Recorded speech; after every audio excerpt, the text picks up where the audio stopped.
I just want to give a nice shout out and hello to anyone who's tuning in out there around the world. If you are just tuning in live, make sure to go to the comments right away and comment and let me know where you're from in the world. It's always great to see where are people tuning in. Last time we had people as far away as Europe staying up for this call, and somewhere in Singapore, I think, and even Japan. I had a message afterwards from someone in Japan who was watching, I believe. And so we're going to have people from all over the world tuning in here today. So welcome if you're just tuning in. This is episode 2 of the Clarineat Master Series. I'm here today with Boris Allakhverdyan from the Los Angeles Philharmonic Orchestra and Richard Hawkins, who is the professor of clarinet at the Oberlin Conservatory. Now, I'm going to do something which has only been done a couple of times on the podcast before, but I'm going to basically give the reins of interviewing magic over to Richard, and he's going to have a conversation with Boris here today. And the really special thing about that is that Boris was actually a student of Richard's some years ago, just like our last conversation with Anthony McGill. And what I love about this is that actually there's a really interesting dialogue that can happen, of course, between people who already have some existing chemistry. So don't worry, though, I'm not going too far. I'll be diving back in here in about 40 minutes to do some Q&A questions. So as you're watching the interview, if you do come up with any great questions to ask Boris or Richard or anything else, just go ahead and comment it there in the question box. And if it's clarinet related, and if it's not a question like, you know, which ligature are we all using, then we will look at answering that, and I'll moderate those at the end. So without further ado, allow me to pass the mic on over to Richard, and I hope you all enjoy this episode. Sorry, one last thing before I go. If this is your first time tuning in to the Clarineat podcast or to the YouTube channel here, do be sure to subscribe, and I'd love to have you, around for more of this. So be sure to like the YouTube channel or page or whatever we call it these days, so that you're going to see when we go live next time for the next conversation. So thanks so much. And Richard, it's heading on over to you. Thank you, everyone, and welcome everyone to our second in the series. I'm so happy to talk to Boris. I haven't seen you in a few years. It's been a while since you've visited, but it's so nice to see you, and it looks like it's a beautiful day there. And finally, in Oberlin, it actually is not raining. It's been raining constantly in the last couple of weeks. So I'm taking the opportunity to talk to you today. And yeah, absolutely. And you know what? I guess we'll go back and talk a little bit about how we met, which I think originally was through Lori DeLuca of the Seattle Symphony. That's right. And she sent me some recordings of you when you were younger, and introduced us, and I know that you had studied as a child with your father, if I'm not mistaken. You sort of grew up with your dad playing the clarinet, right? Yeah, and always wanted to ask you, did you play C clarinet or E flat clarinet when you were a kid? I've never played. Did you start on either one of those? I started on B flat. Yeah. You did. You started on B flat, and yes. Talk a little bit about that experience for you to studying with your dad. Yeah. Well, thank you first of all for having me here today.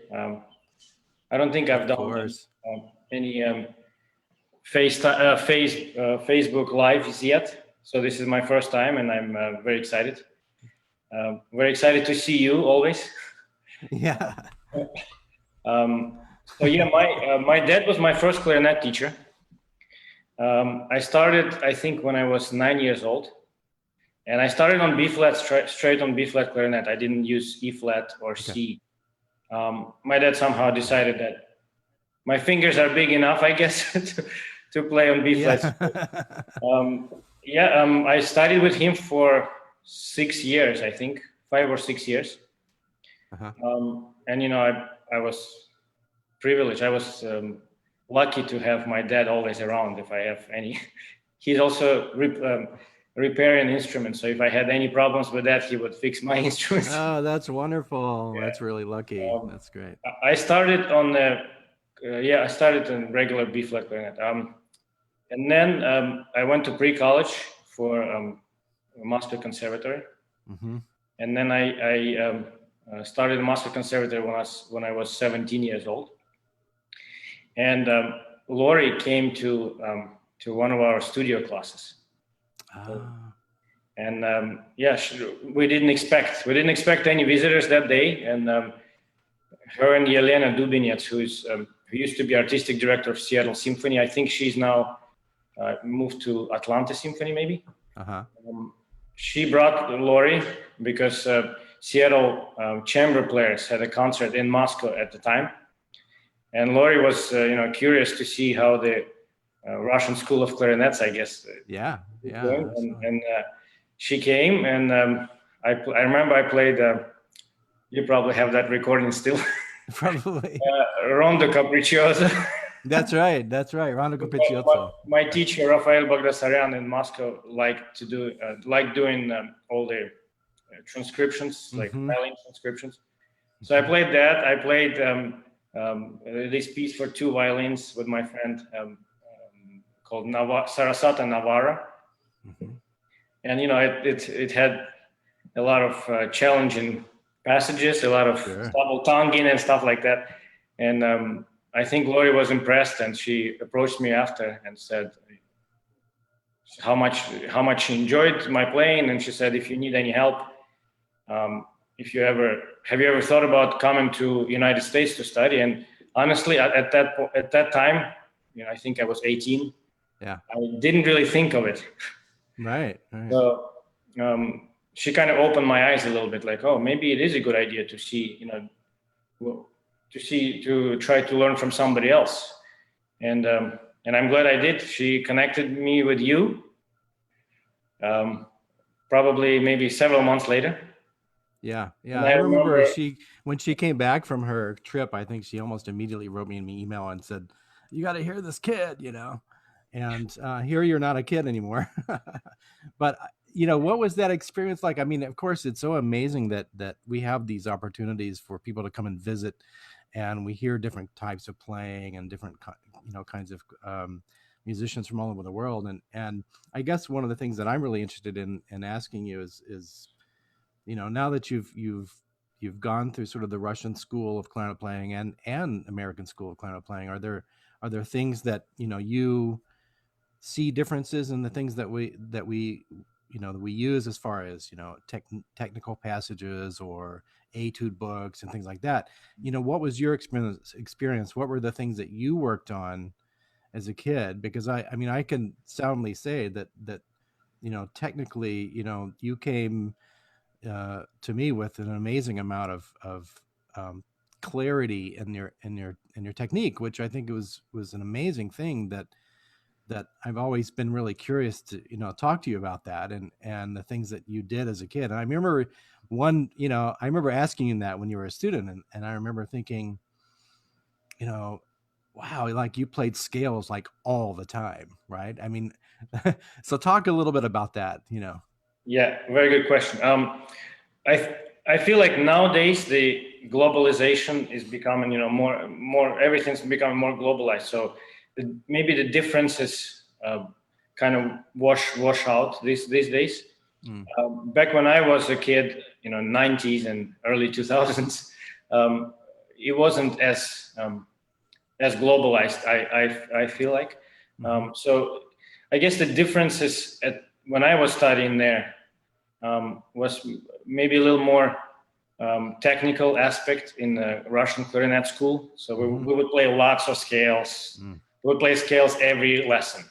We would play lots of etudes, and most of them would be German, actually, like Stark and Kropsch. A lot of German. I think back like in Soviet Union, it was a little bit more German influence in Russia, and then around 70s, I think. Actually, my teacher was the first one to introduce the German clarinet in Russia. Sorry, French clarinet in Russia. But French before that, it was all German clarinet. So I think it was probably a little more German books of etudes, less Rose, more Kropsch, some Klose, but a lot of scales, a lot of etudes. On the other side, it was less work on the tone production, less work on the phrasing, a little like when I was studying there, I didn't know many orchestral excerpts. It was you who introduced me mostly to orchestral excerpts. Because back then I would be just playing Francais concerto, and Nielsen concerto, and etudes and scales, a lot of like solo rep. And when I came to Oberlin, I looked at a different perspective of how to approach the music from more musical standpoint, from more sound production standpoint,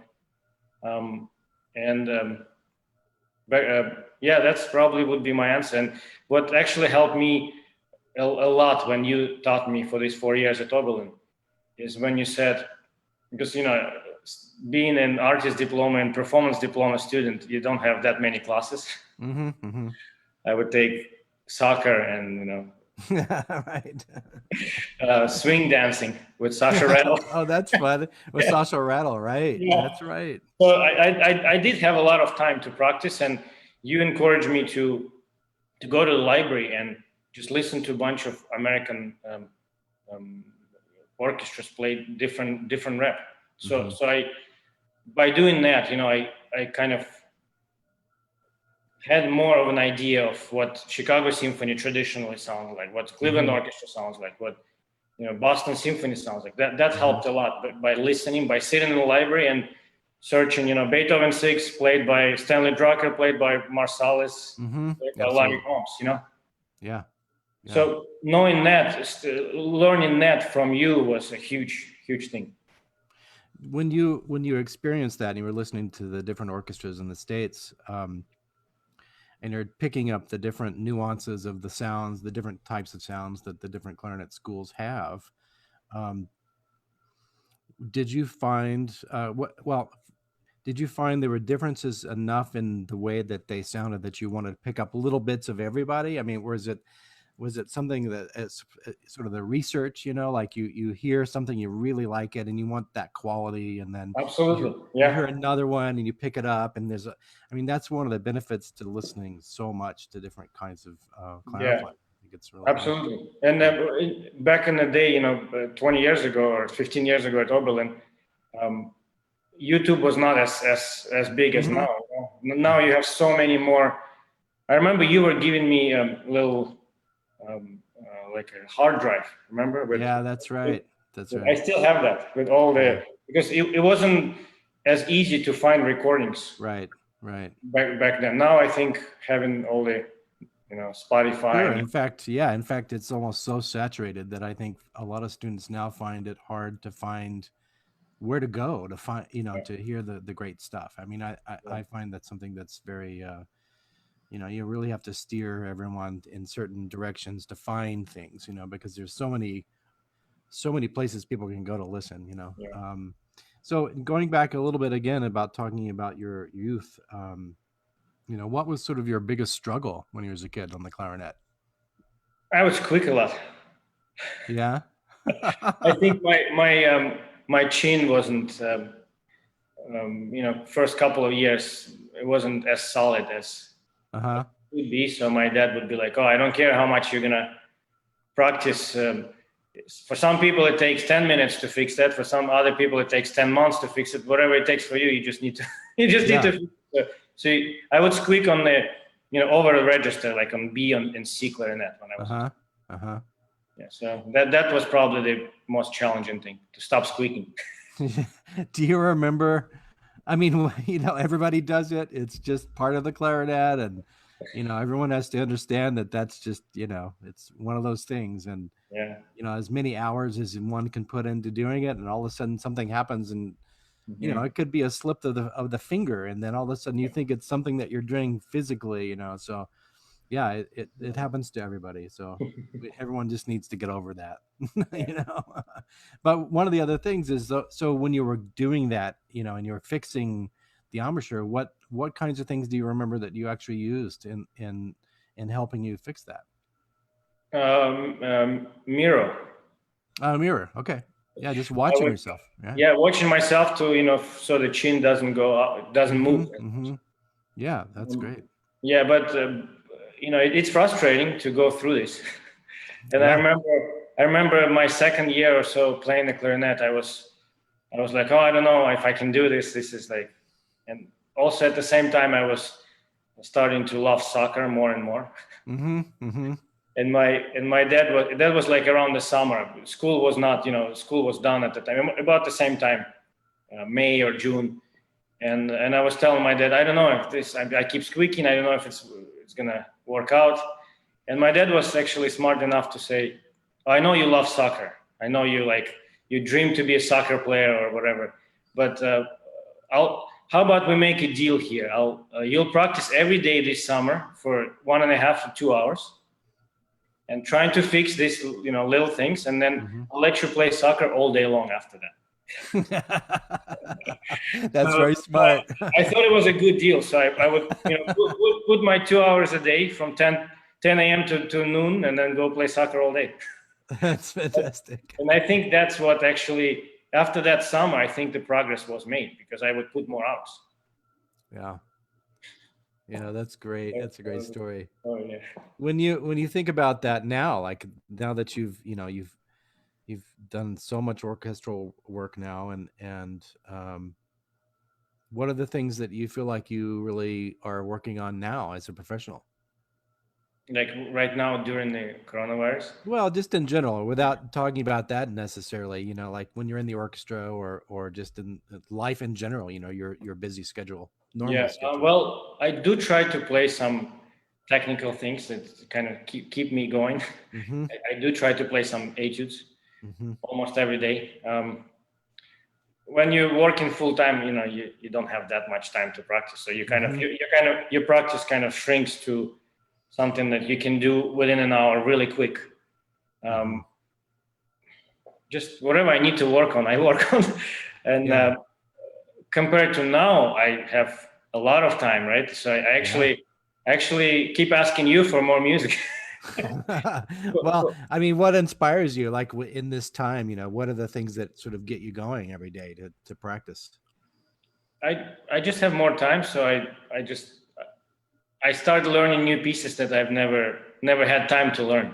Yeah. So what's on your stand today? I've been looking at Traviata Fantasy. Nice, right? Carmen Fantasy by Rosenblatt, this Russian composer. I have Weber Grand Duo that I want to record at some point. I have Rose. I don't know if anybody knows, but I think you have it somewhere. Is that the Gustav Langenus Grand Duo Concertant duet for 2 clarinets? Have you ever seen that before? I've never seen it. So Gustav Langenus, of course, was one of the other sort of method books that we have that we use a lot of times. And there's several different things that, if you remember that one, that's out of the Langenus book. And Langenus, so happened his son went to Oberlin, and when Langenus came here, and George Waln was the clarinet teacher here for a long time, and Langenus came to do a semester teaching at Oberlin, and then his son came to school here years later, and in I think it was the late 50s when Langenus passed away, he gave all of his dad's music to Oberlin. So we have these archival sort of duets, the 2 Brahms sonatas, and then there's the Grand Duo Concertant, all in the actual original edits. Yeah. If anybody wants them, let me know. I can get them to you, because they're not. I don't believe they're published. I'm not sure they're published anymore. But yeah, so that kind of stuff on your stand is great. It's a lot of fun actually to play that music. Now I know that when you were also a student, you really became really involved with chamber music, and you started a group here at Oberlin, and I think within a couple of years it won the Fischoff competition that year.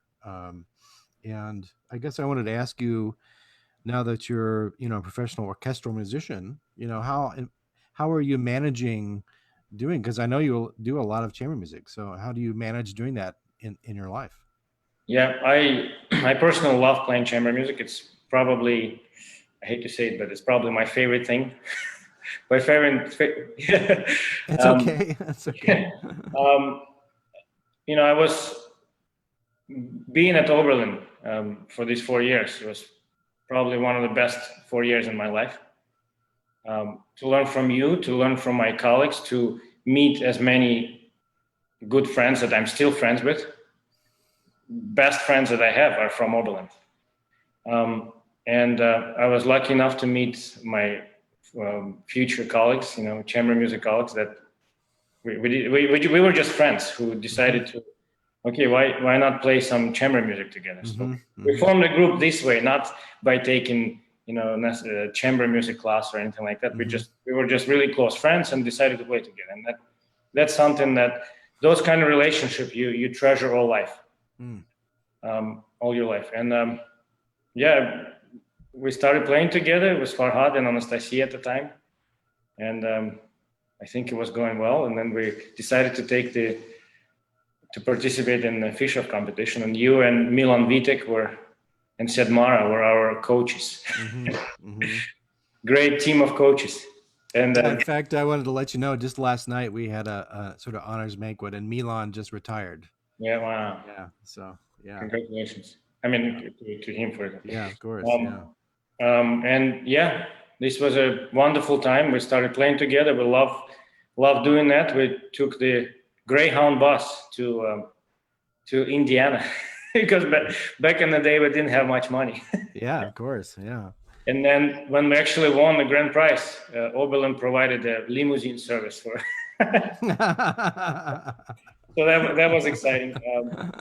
We still play together. Farhad is now a conductor, so we have a new violinist, Gulia. We still play together. It's not as many concerts as before, I would say, but we're still active. Have you guys done some commissions and things like that? Not yet. Not yet. Okay. Yeah. Oh. But when we played with Farhad, he composed the piece for us. So, and I still play. I try to play as many chamber music pieces as possible. It's such an important part. It's an important part of our repertoire. I think it's such an amazing, absolutely heightened experience. And I'm as sure much as I try to do. Yeah, and I'm sure that even playing in the orchestra with that experience, it helps you, gain relationships with others in the orchestra and be able to maneuver your way into the different orchestral music. Yeah. And I've asked this of a lot of our guests, but now that you're older and you're sort of more stabilized, in your professional world, are there things that you have discovered in your own playing that you didn't know that you did before, or it's something that a technique that you've discovered that maybe is different from other players and or students that you see? Anything that you've discovered? I don't know. I think I was lucky to have pretty good technique from I was able to learn how to double tongue and circular breathe at the early age, so it's a little easier to do it when you're young. I think than when you're in your 30s. So I guess I was lucky to be able to do those little tricks. Yeah, that's okay. That's good. As older I get, I feel like some fingers are getting a little slower.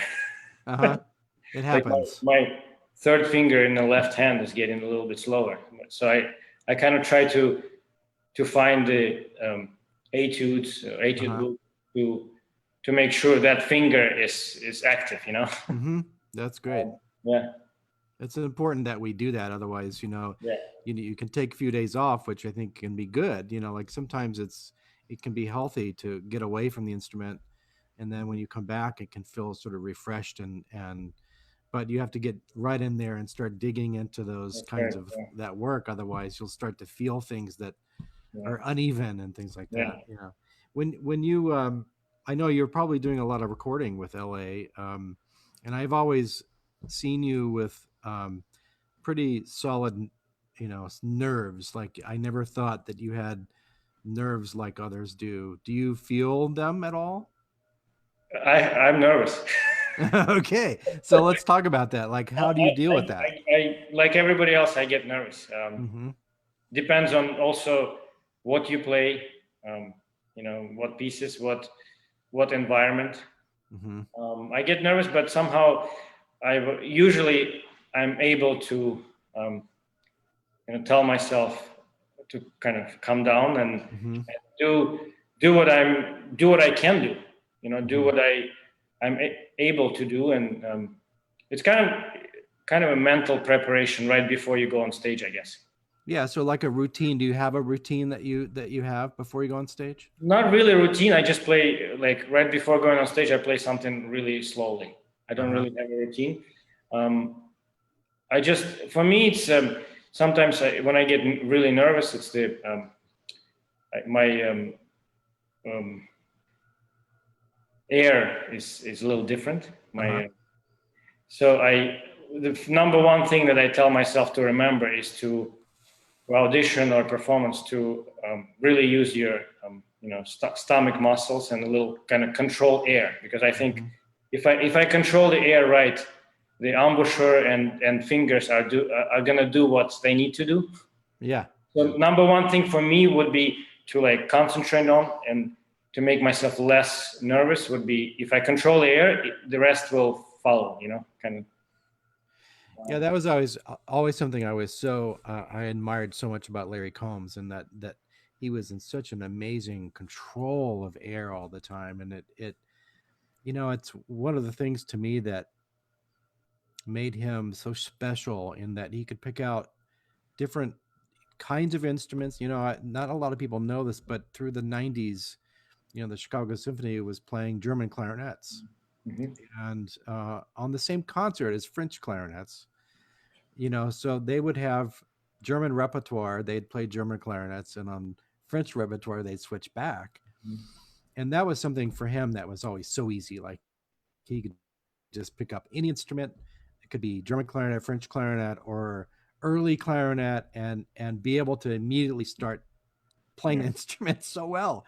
But I attribute a lot of that for him was because he had such incredible control of his air. So I think that's a great topic to talk about, just because it's an important thing. It helps with nerves, it helps with fingers, and all that stuff. Yeah, because the first thing when we get nervous is we start biting, we start like playing, fingers are playing faster than they should be, so the air is kind of like a engine of everything, and then everything kind of falls into the right direction. Usually works with me. That's good. So when you're going out and doing master classes and teaching, youth on the clarinet, are there things that you find yourself talking about most often? It's air. Yeah. It usually is. Usually air, yeah. Is there anything else that you find that you talk about a lot? I try to help. I try to help them on the spot, where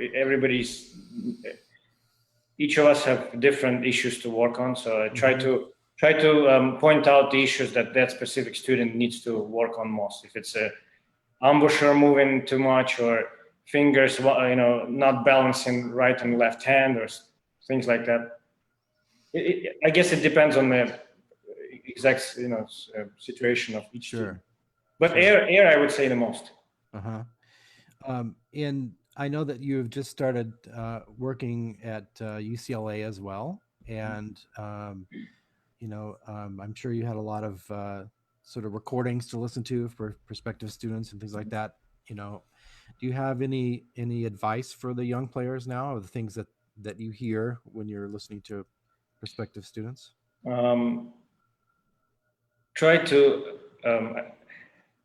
recording device is important. Sometimes they would submit a recording on a really, really bad recording quality wise. I think the recording itself does make you sound better if it's a good quality recording. Just do your best. Just don't play beautiful sound. Don't rush regular things, and try to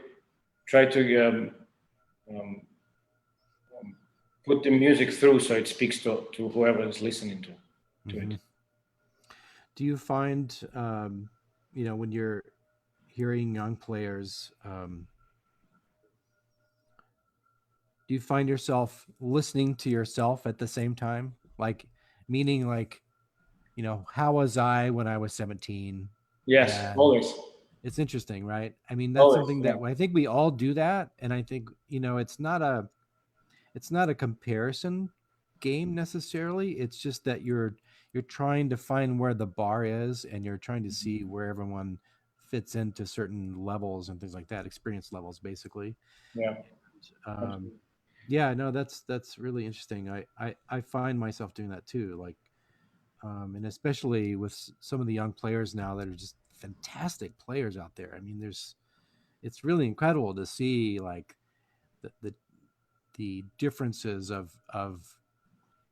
the youngest players on the clarinet now, as opposed to even 20 years ago. You know, it's very, very interesting. And I think a lot of it actually is just, you know, the social aspect of it, in that, and that a lot of people are looking at different recordings and finding things they really get inspired about through YouTube and various other means. It's really exciting. I guess one more thing, I was still thinking of previous question. Yeah, that's okay. Record yourself as much as you can, you know, and try to fix the things that in the original recording wasn't quite right. So I would record myself if I prepare for a big audition or solo competition. I would record quite a bit, because and then listen to it from a perspective of, you're the judge. Like, you're not listening to your own playing, but you're actually judging that person. Yeah, I mean, we are definitely our best critics, right? I mean, I think listening to ourselves all the time is really, really important. So in your experiences, you know, working with so many different people across the world now, chamber music and orchestrally and solo works, you know, you've done quite a few concertos all over the place, different conductors, different players. Are there moments of advice that you have heard from other people that you remember as being really important things that, you know, that you think about all the time? Be yourself. Don't try to copy anybody.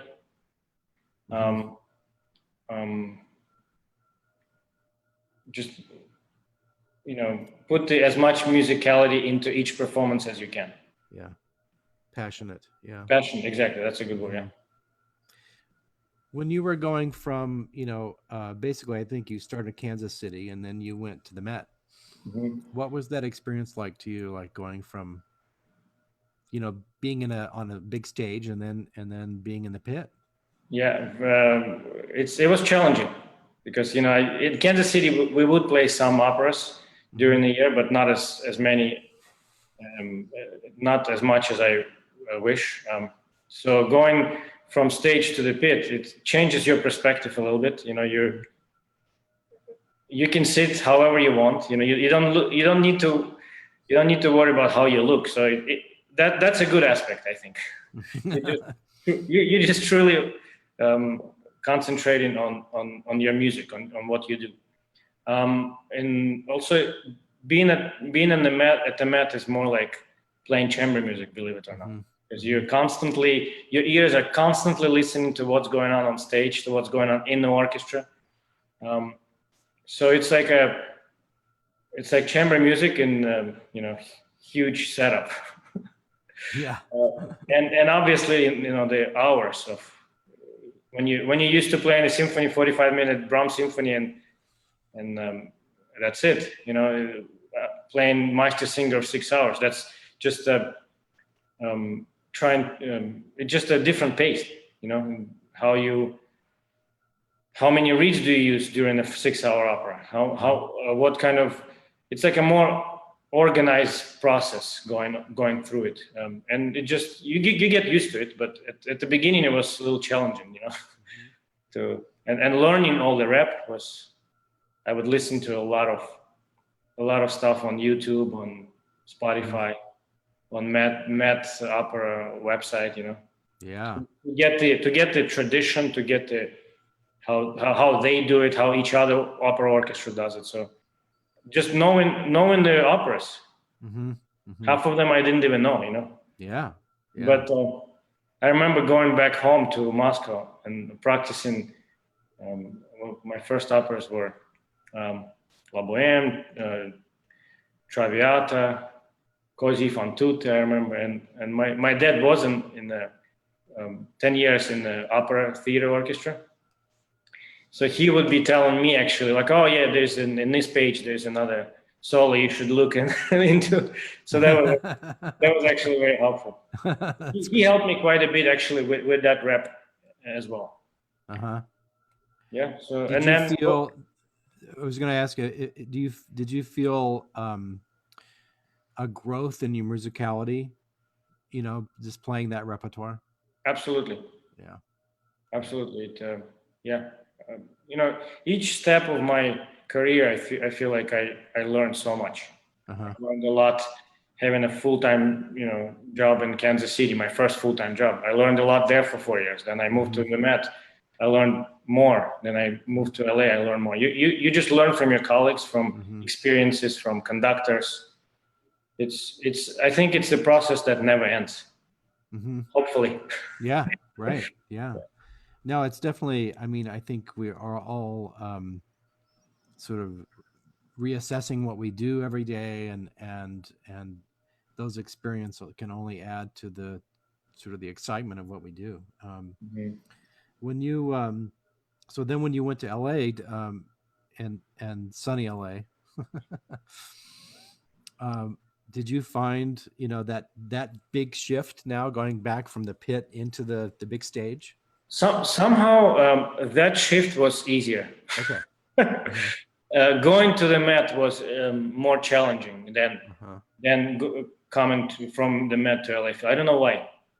Maybe I only spent 3 years at the Met. I still remembered what it's like to be on stage. Yeah, right.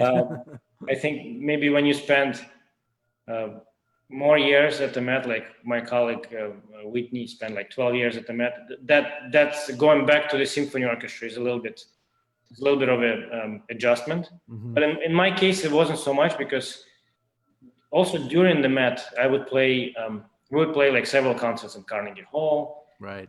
I would do like summer festivals, like symphonic festivals. So somehow it wasn't as challenging from the Met to LA feel as from Kansas City to the Met. Do you have any exciting projects coming up in the next, year or two? Year or two. Well, I was supposed to premiere a new clarinet concerto by Ukrainian composer Alexei Shor in Malta. Oh, wow.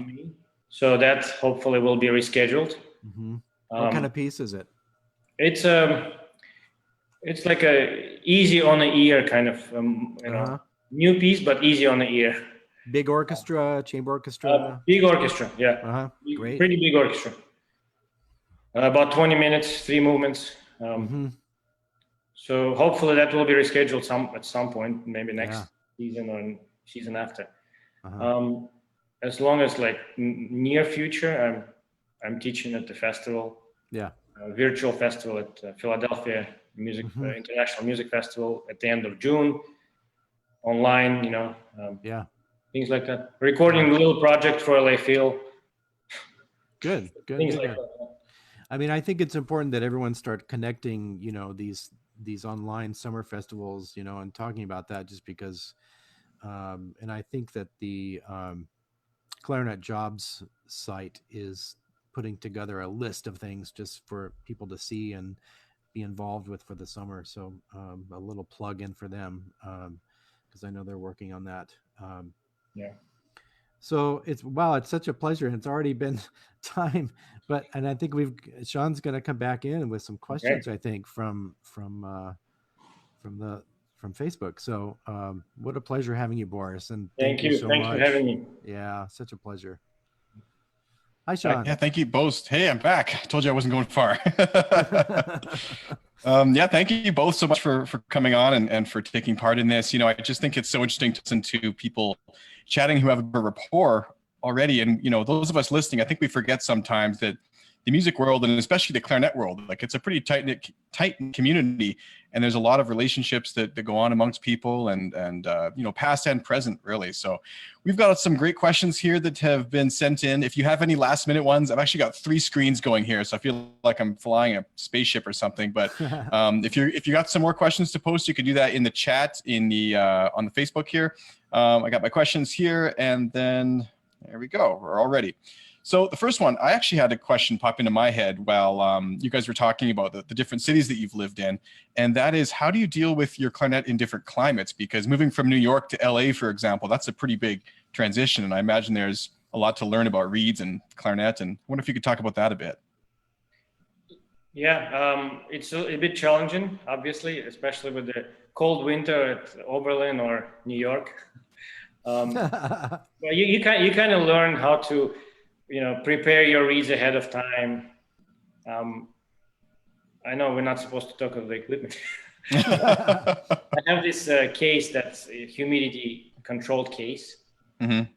So that helps a lot when I travel. If I go from, 70-degree weather in LA to 20-degree weather in Colorado, that helps me a lot.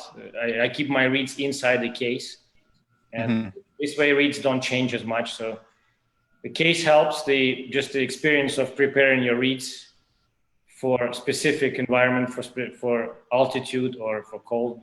Usually you use a little harder reeds when it's colder. You use softer reeds when it's altitudes and things like that. Well, that was my next question. You were talking a lot about air support and developing the airstream. Have you found that this is different in different altitudes and places that you've lived?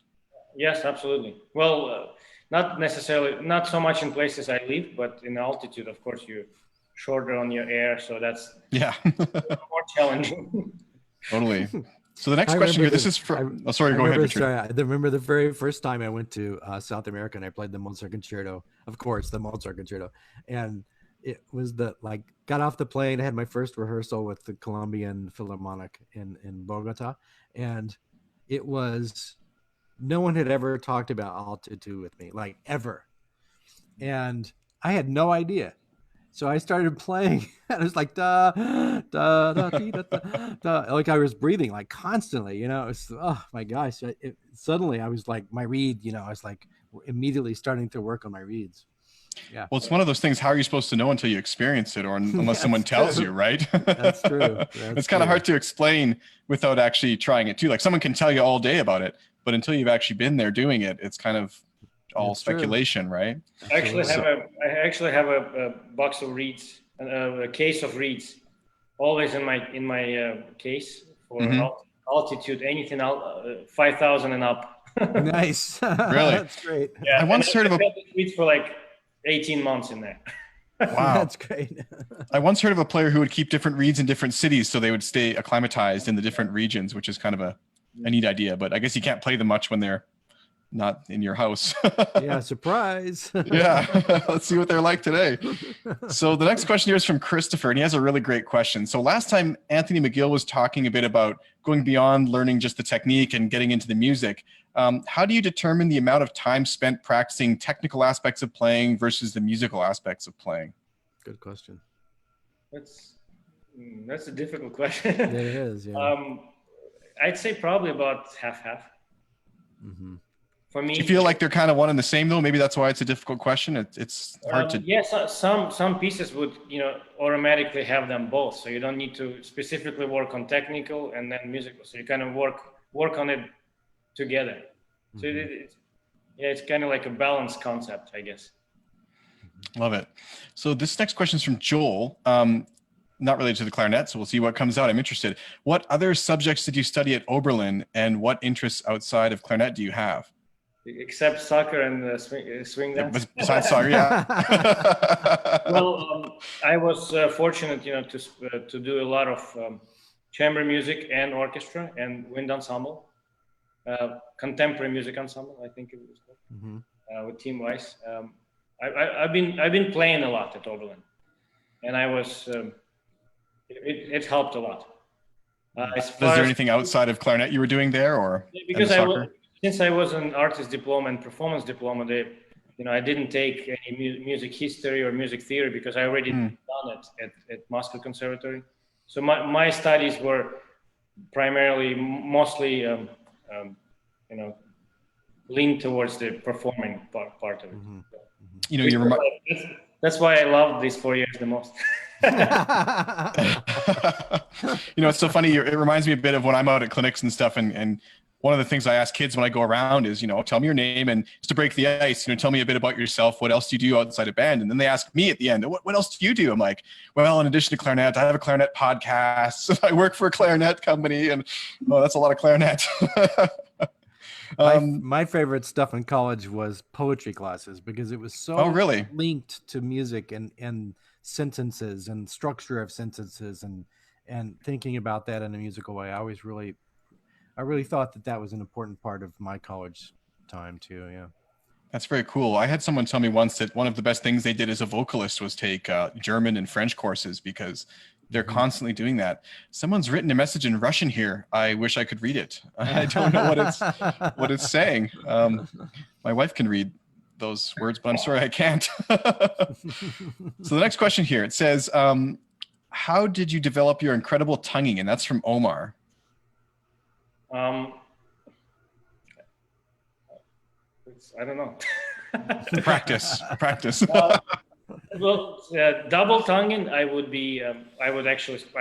spend 2-3 months to develop that, because you want your throat tonguing to be as strong as the tongue. So you would squeak a lot on playing scales just with the ka ka ka ka ka with that sound, and obviously you would squeak a lot, and then you would start doing ta ka ta ka ta. So that I actually practiced. I never really practiced my single tonguing. I think I was just somehow lucky to have that from the beginning. I don't know, but double tonguing I was working on when I was 14, 15, somewhere there. Well, I think you make a good point. I mean, some people have a natural kind of aptitude for certain parts of playing, and some people just they seem to have more difficulty. So I think sometimes different ways to explain things are, but sometimes you just got to get in there and start working, like you say. But about the double tonguing, do you think that are you using the syllable ka, or do you change to kind of a g sound? Because I've heard other people say that it can be really helpful to kind of de-emphasize the daga or taka, both kind of work. I guess as long as back to the single tongue, and I think playing the Stark and all this German etudes kind of put me on that, or automatically made me sound better on the single tonguing. I think because the Stark and the Kropsch etude books have a lot of tonguing exercises in them. And well, I think what helps too is listening to the end of the note. Like a lot of people are focused articulation only on the beginning of the sound, but it's both sides of the note, right? So if you can get in there and think about it that way, maybe. And another thing that sometimes I think of instead of tonguing, this is the reed, this is your tongue, instead of tonguing the reed, you kind of more like a pizzicato kind of thing. Yeah, I describe it like touching a really hot stove just to see if it's on. You don't just put your whole hand. You're gonna just kind of tap, right? Yeah, a little bit more like this instead of actually hitting. But it's not about hitting the reed. It's about stopping the airflow and coming back from the reed, right? Yeah, totally. I think that concept makes it a little faster if you think of that way, instead of actually tonguing it. And totally. Trying to work on the tonguing exercises that cover as many registers as possible. So you could sound similar on each register. So you kind of sound like a keyboard. So it's not like, you have to adjust for higher register and then readjust for lower. So it sounds very even. Well, I think this kind of opens up an interesting side topic. A lot of people, I think, feel that people who've reached a very high level in playing, that they have some kind of secret weapon to share. And sometimes I'm not sure if that's really true. I think it's a lot of experience, a lot of playing. As you say, your main tip here, from my perspective, was play in all the registers and get used to it, right? And that really is kind of maybe what people need to try and do if they can. There's no one secret to anything in music, I think. I think you kind of you get as much information and see what works for you. If someone does find secret sauce or weapon or whatever, do tell me, but send me an email. No, don't don't post it on here. I think one of the other things to think about too is the fact that we tend to avoid the stuff that's hard for us. Yes. And if they're, that's the stuff that we have to work on to get better at. And a lot of times, students, I find they will get in the practice room and practice all the stuff that they love doing or they do really well. And yeah, that's really, it builds your confidence, but at the same time, you have to spend that extra time working on the things that you know you don't do well. That's right. Well, and that goes back to the very first question, which was spending time between technical and musical. Maybe what that could mean is making sure that half your practice time, you don't sound as great as the first stuff because you're working on stuff that's harder, right? I'm personally guilty of exactly that. There's a reason that after 5 years of noodling around on bass guitar, I'm not actually a great bass player. I tend to just play my favorite songs, and the technique book collects dust on the shelf, So. Next question here. This is from Mary Bakun. She says, can you please share your thoughts on playing clarinet in the opera medium as a means of expression that has unique rewards? Upper medium register? Playing in the opera as a medium, I think she means. Yeah. Like as a genre. Well, the opera honestly has one of the most beautiful solos, I think, in the clarinet literature. So I actually try to give my students those opera books and opera CDs that you actually introduced me to at Oberlin. I still have that CD, and I send it to my students to learn that, because not a lot of us still, we graduate from college, we don't know the opera excerpts. And it's, to me, it's one of the most, most wonderful solos ever written. It's more intimate. Playing in the opera, it's more intimate to me. It's more like a chamber music kind of feel versus playing a Brahms symphony. Yeah.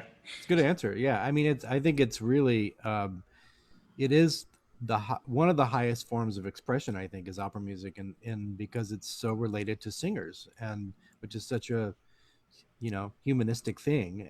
And we're always trying to have the clarinet feel that way, right? It's sort of our ultimate goal, to make it feel that way. And I think Mary's question is really great. I mean, I think that's really, it's very difficult to do, but I would imagine that when you're in the situation, you have a certain kind of freedom in it that you may not have when you're playing in orchestral music. Yeah. It's just a different kind of team.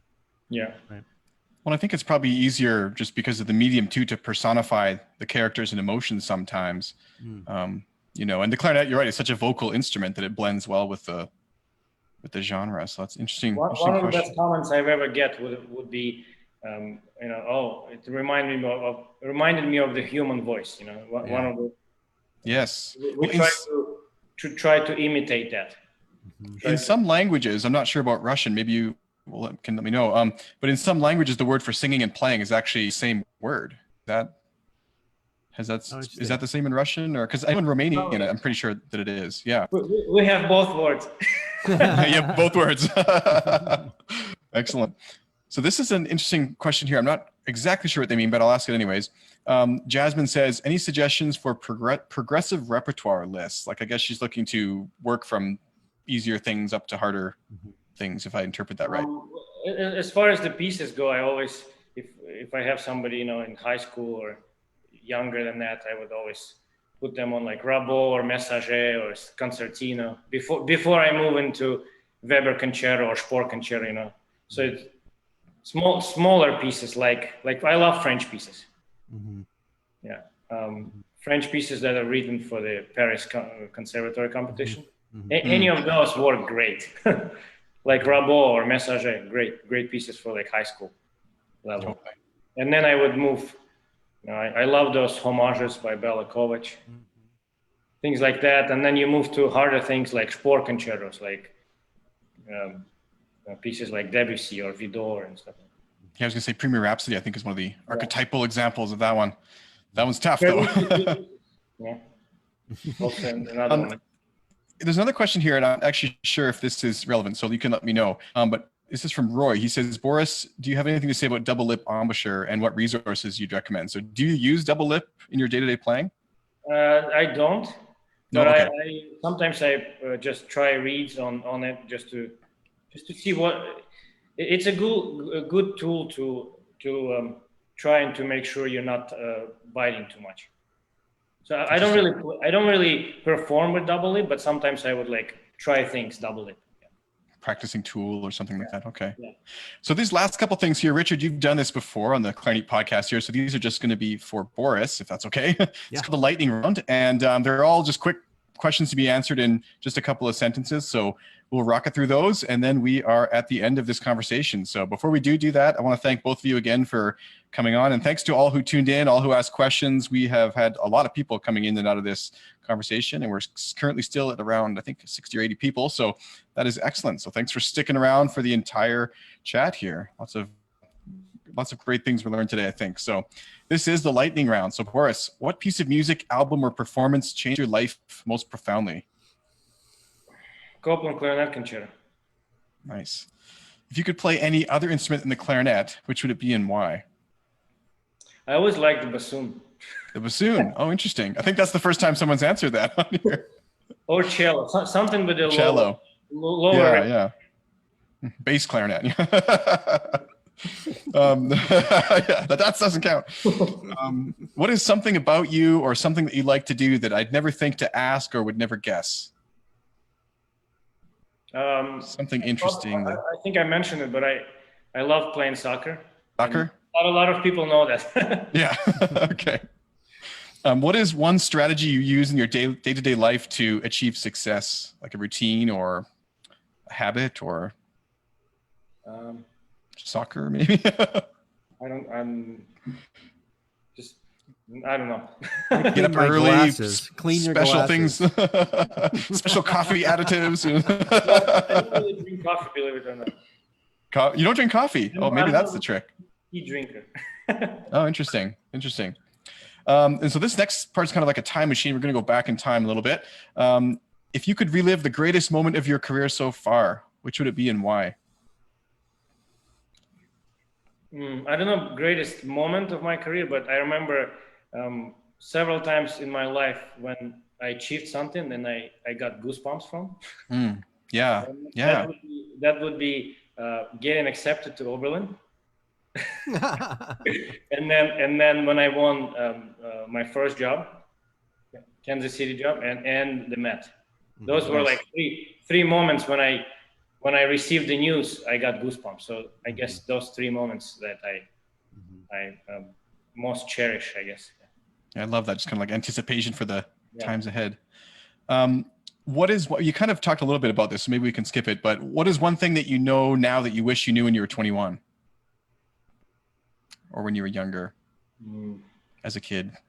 Musically, right? Yeah, musically, or life advice, whatever.